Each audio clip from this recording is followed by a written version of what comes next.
Assalamualaikum warahmatullahi wabarakatuh. Mohon izin untuk Budayu. Saya izin untuk mempresentasikan tugas saya dengan judul Dinamika Demokrasi di Indonesia. Sebelumnya perkenalkan, nama saya Evan Christian dengan NPM 2018-01-1053 dari kelas A. Baik, sebelum kita membahas dinamika, kita harus mengerti terlebih dahulu apa yang menjadi arti dari demokrasi tersebut. Demokrasi itu berasal dari bahasa Yunani, yaitu demos dan kratos. Demos berarti rakyat dan kratos berarti pemerintahan. Jadi, demokrasi itu adalah pemerintahan yang rakyatnya memegang peranan yang sangat menentukan.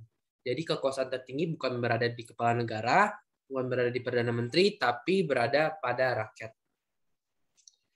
Nah, kita mengetahui bahwa Indonesia ini sudah menganut sistem demokrasi. Tapi demokrasi juga ada banyak jenisnya. Jadi untuk Indonesia sendiri tahun 45 sampai 49 itu ada demokrasi masa revolusi kemerdekaan.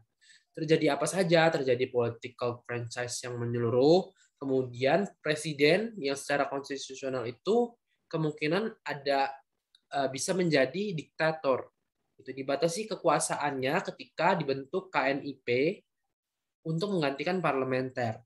Kemudian juga adanya maklumat wakil presiden, maka dimungkinkan terbentuknya sejumlah partai politik yang kemudian menjadi peletak dasar bagi sistem kepartaian yang ada di Indonesia sampai saat ini.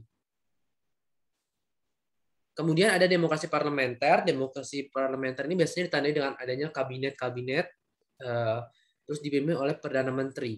Nah, kabinet-kabinet ini ada kabinet Natsir tahun 50 sampai 51, ada kabinet Sukiman Suwirjo tahun 51 sampai 52, ada kabinet Wilopo tahun 52 sampai 53, ada kabinet Ali Sastro Amijojo tahun 53 sampai 55, ada kabinet Burhanuddin Harahap 55 sampai 56, kabinet Ali Sastro Amijoyo 2 tahun 56 sampai 57, dan ada kabinet Juanda tahun 57 sampai 59.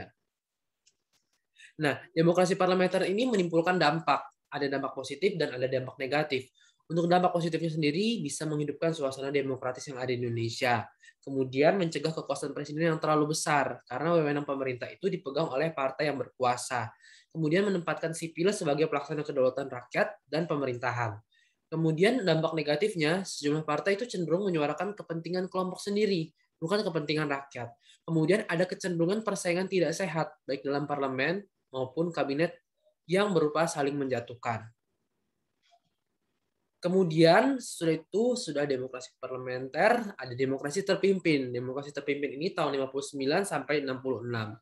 Ditandai dengan adanya dekret presiden 5 Juli tahun 59.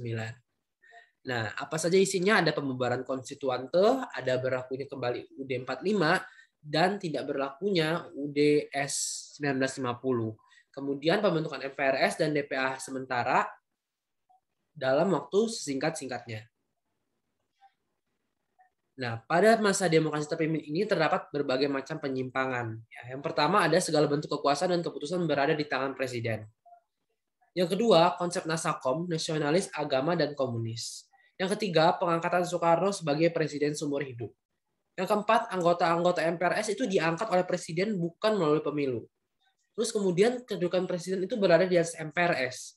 Kemudian adanya pembubaran dari DPR. Dan adanya pengangkatan ketua DPR GR menjadi menteri negara oleh presiden. Nah, untuk situasi politik sendiri pada masa demokrasi terpimpin ini, kita bisa lihat bahwa presiden itu sebagai kepala negara sekaligus juga sebagai kepala pemerintahan. Kemudian anggota ABRI dan PKI mengisi kursi pemerintahan. Kemudian adanya meluasnya ajaran-ajaran komunis melalui konsep Nasakom tadi. Kemudian adanya juga mengaburnya sistem kepartaian, artinya kayak partainya ini semakin hilang, gitu. Sistemnya itu kayak nggak diterapkan lagi. Kemudian adanya melarang kebebasan pers. Nah, berakhirnya periode demokrasi terpimpin ini ditandai dengan adanya pemberontakan G30 SPKI tahun 65 dan adanya Super Semar tahun 66. Kemudian ada demokrasi pada masa Orde Baru tahun 68 sampai tahun 98. Nah, demokrasi pada masa Orde Baru ini dimulai tahun 68 sampai 98 dan dipimpin oleh Presiden Soeharto. yang menggantikan Soekarno pada periode sebelumnya.